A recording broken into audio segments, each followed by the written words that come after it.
Whichever ones of y'all never told me I could have been a booktuber this whole time, y'all fake.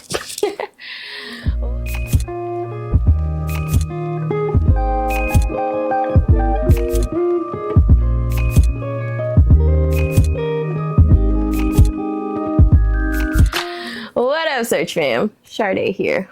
Welcome back to the channel. If you are new, my name is Sade, and I'm out here curating and co-creating a cool ass life, sharing with y'all the things I'm doing to just try to make existence enjoyable, which is reading a lot of times for me, believe it or not. I'm sure y'all do believe it because if you've been here a while, you know I'm a nerd. But why didn't nobody tell me I could have been a book influencer? Like, I feel like up there with being a librarian, this was just a missed opportunity. But we're going to correct that right now. Am I going to be like a for real book girly? Probably not. But I am going to share with you all what I'm reading. So I think this is going to be, I'm probably just going to do it by way of like maybe an end of the month wrap up for what I've read and then tell y'all what I am ideally going to be reading each season. So I'm not trying to do too much, but I would like to share books with y'all if y'all don't mind, you know what I'm saying? So we have a stack of books sitting in front of me that I read in the month of August, as well as handy dandy iPad, which has my story graph on it. I'll put my story graph in the downstairs area so that if you want to follow me on Storygraph and we could be friends and we could talk about the books that we is reading, I would love that. That would be great because I love book friends. Book friends are my favorite friends. So this is what I'm going to say about how I'm going to do this. I'm going to tell you all, because I don't like the sort of number 1 to 10 or the 5-star rating. So what I'm going to do is tell you whether I would suggest definitely reading this, maybe read it, or don't read it. And then I'll tell you why I feel the way I feel about those books. And then you can make your decisions yourself. I'll also put the books that I've read in the downstairs. We have physical books, digital books, audiobooks, graphic novels, because graphic novels are literature too. So we're doing... If you're picking up something and gluing your eyes to it to read it, you're reading. No matter how long, no matter how short. We're not going to judge or shame here.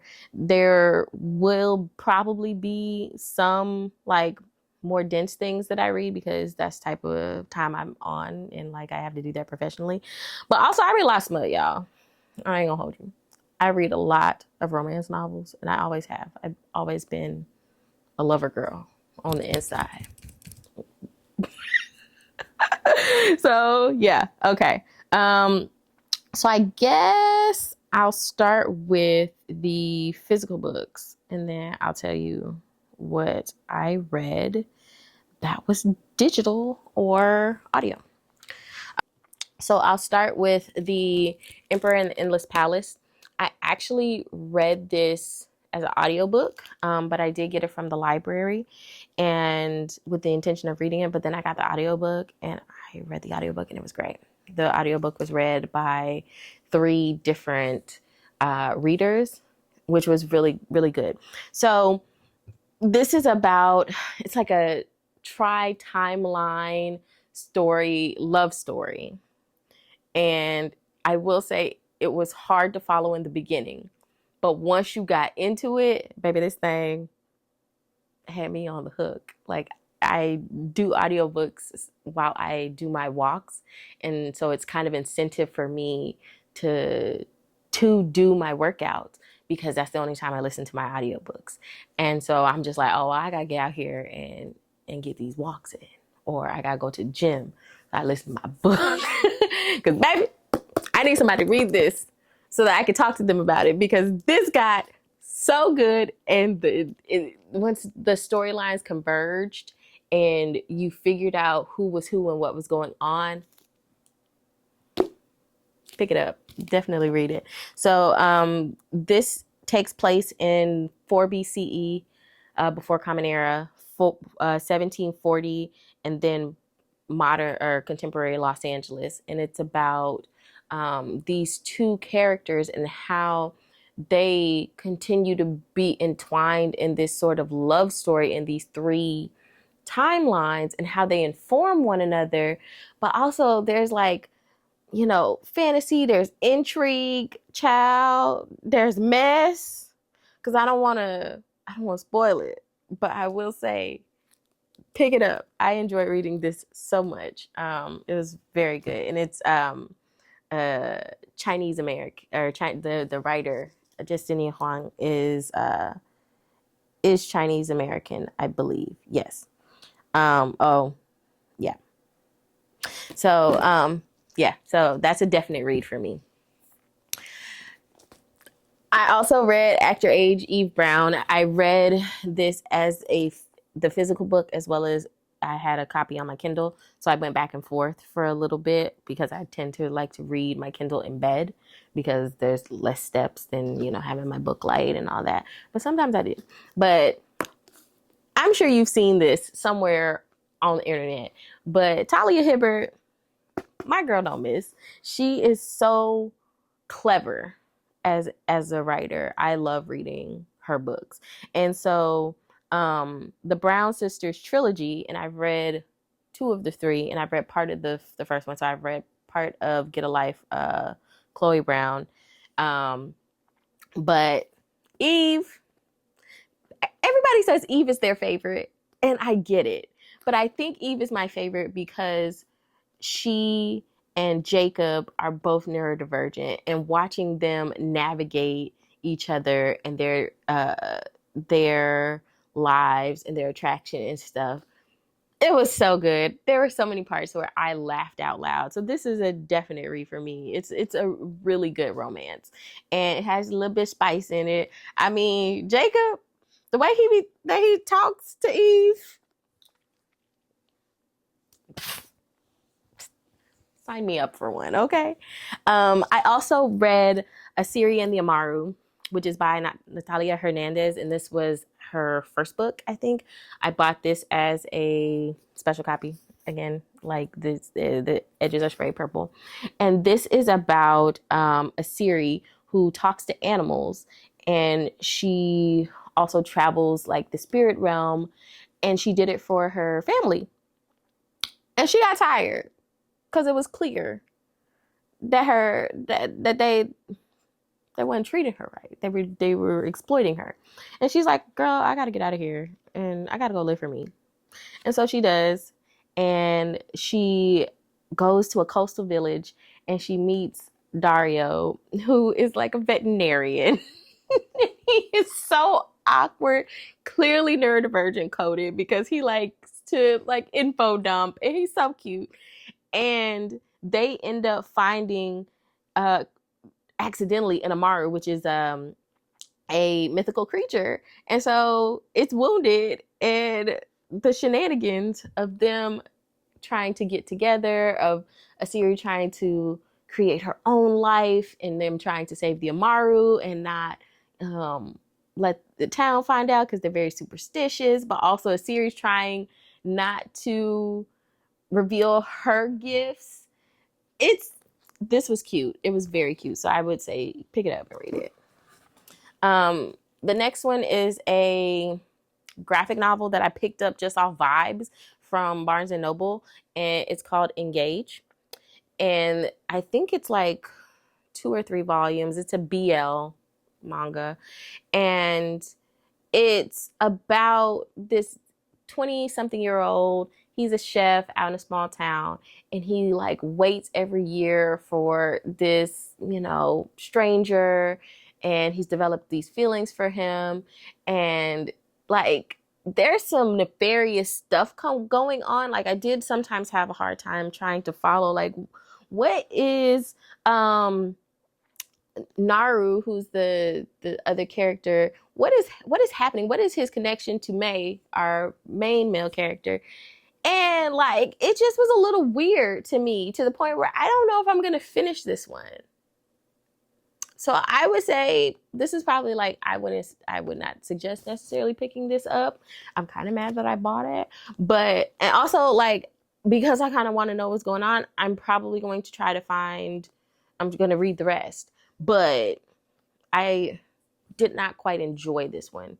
But I didn't not enjoy it enough to not finish the series. But I wouldn't recommend this one. The next one I also read audiobook, and that is Song of Achilles by Madeline Miller. I think that's Madeline Miller.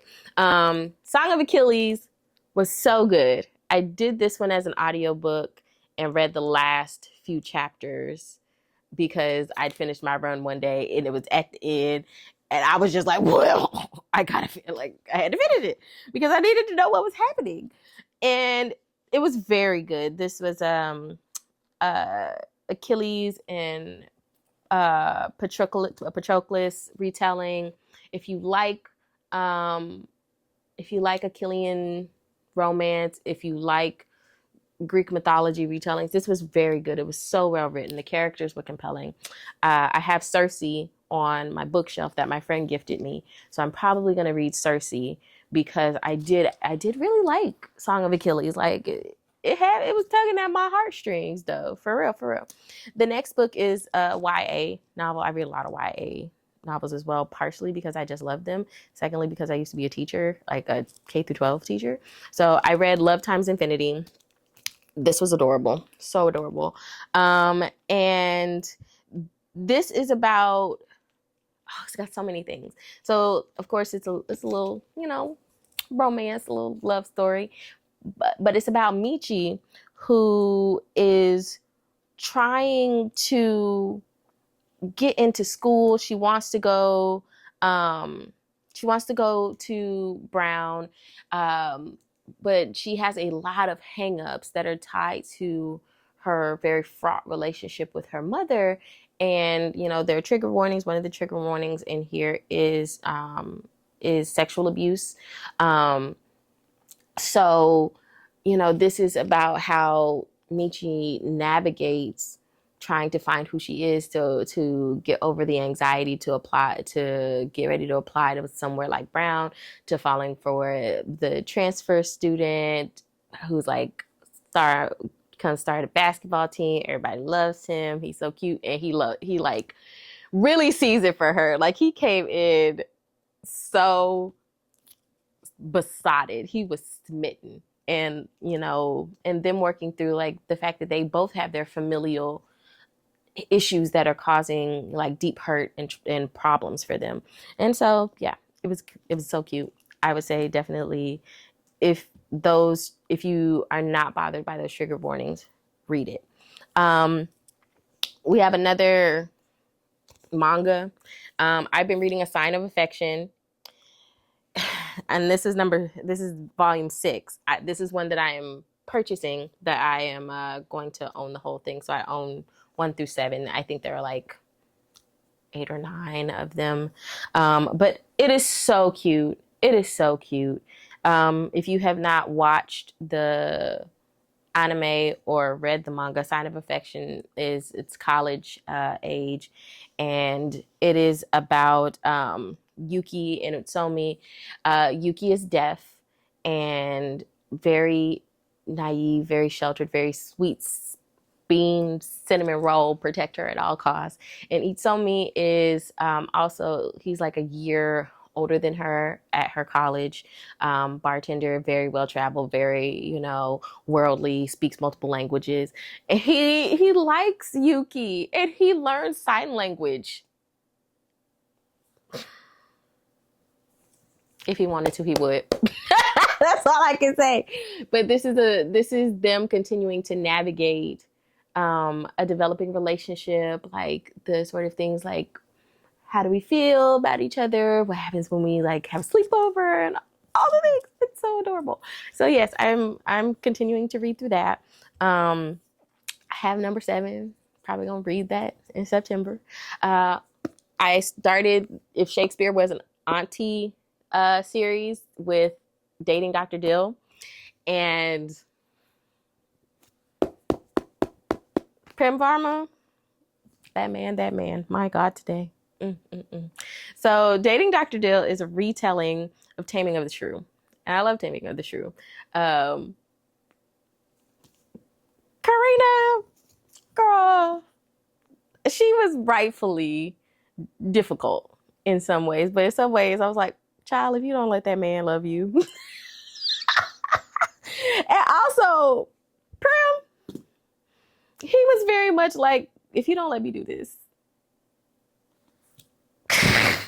So yes, this was funny. I laughed out loud. I cannot wait to read the rest of the series. This is one of my book camp reads. My wife spoken. She put this one on the list, and I'm so glad she did because I enjoyed Dating Dr. Dill so much. It's the tropes are enemy. Well, could have been lovers to enemies to lovers. Fake dating that turns into real feelings. It's got family drama. The aunties are hilarious. The friendships are good.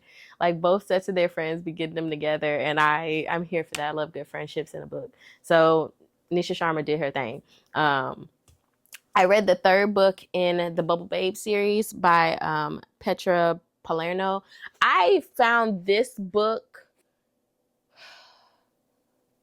when I went to a book, I guess like a convention, like a small book convention in the spring, and I met the author, and she was telling us about her books. It's alien abduction romance, and I was like, sign me up. I'll get the first 3 books, and I got them because they're like $45 for like the first 3 books. So I like got them, and she signed all of them, and I read them, and they were hilarious.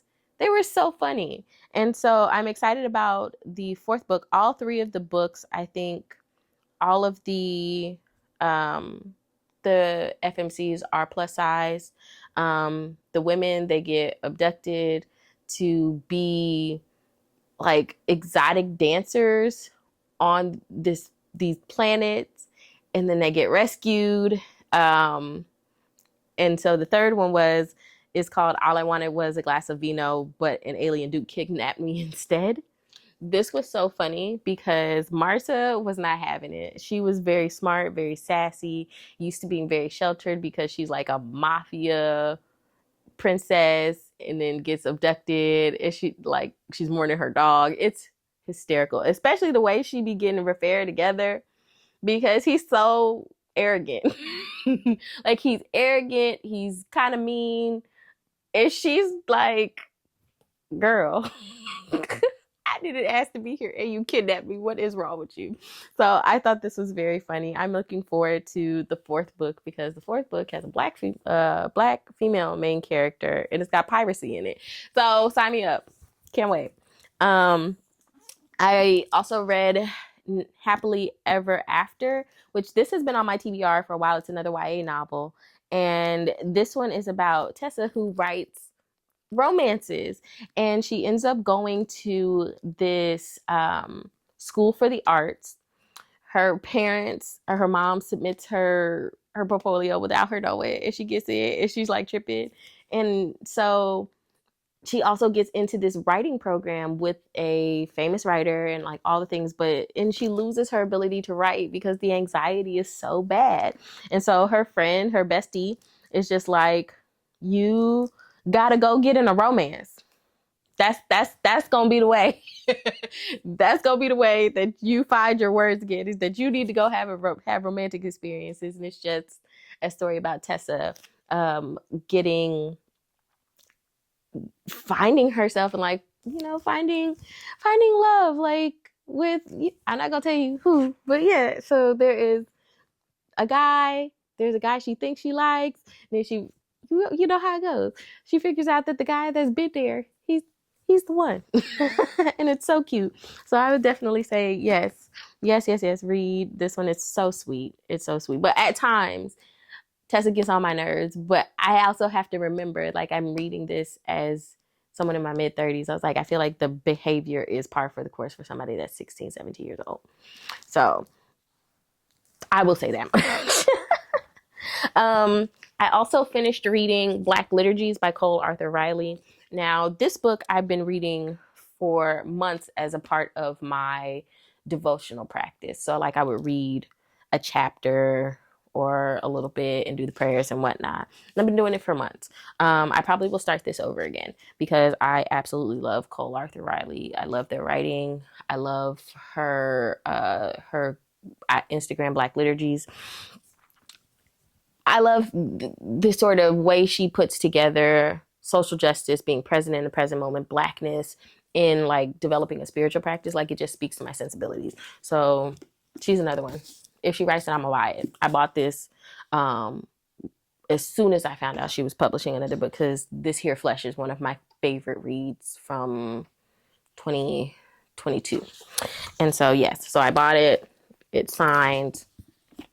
She was a pre-order. So yeah, if you're into spirituality with sort of like a Christian bent, then I would totally suggest you read that Black Liturgies. The next two are manga. They're in the same series. So I read volumes 2 and 3 of My Happy Marriage, which I watched the anime first. And I was like, oh, this was good, but it was not long enough. Where was the come up? The comeuppance didn't come up like I needed it to. So I was like, I need to read the manga. And it's short. I think this one too is like 5 or 6 installments. So I just went on and started buying them. This is described as a slow burn Cinderella retelling historical romance, but it also has fantasy and paranormal in it. So this is set in Taisho era Japan, and there are families that have abilities. They're like 5 or 6 families or whatever, and they do work for the emperor and all these things. So Mio is born into a family, but she has been supposedly born without this gift. Her mom does have a gift, and she's from another one of the families, one that has a gift that like people are very weary of, and so they kind of stay to themselves. But so when Mio doesn't display the gifts after her mother dies, because her mother dies, and her dad gets remarried to the woman he was messing around with before he got married to her mother, and she hates Mio, and her daughter are horrible and they abuse her. So like there's a trigger warning there of like parental abuse. And so they marry her off to he's like a captain in the armed forces that deals with, paranormal activity. And so they set to marry her to him. Now they think that he is going to turn her out because he has not kept a fiance, and people be like, he mean as hell. But he takes her in, and they get along. Like there's some bumps in the road because he really is very like aloof and very reserved and things like that. And he's very cautious of everyone, right? And so watching their relationship sort of develop and blossom, and he dotes on her. He's so good to her. He's so good to her. And she like comes out of her shell and like confronts her family at some point. But baby, the intrigue. There's a moment where he's like, where is Mio? And I said, absolutely, go get her. Burn the world down for her. So I'm enjoying reading this. I will probably read the 4th and the 5th one in September as well. It's just a great time. Like, I love manga because I can, read it for an hour, finish a volume, and it feels good. It feels good to me. I also finished Take a Hint, Dani Brown. Again, Talia Hibbert, man. She's great. It took me a while to get through this one, not because it wasn't good, not because I did not love Dani and Zaf.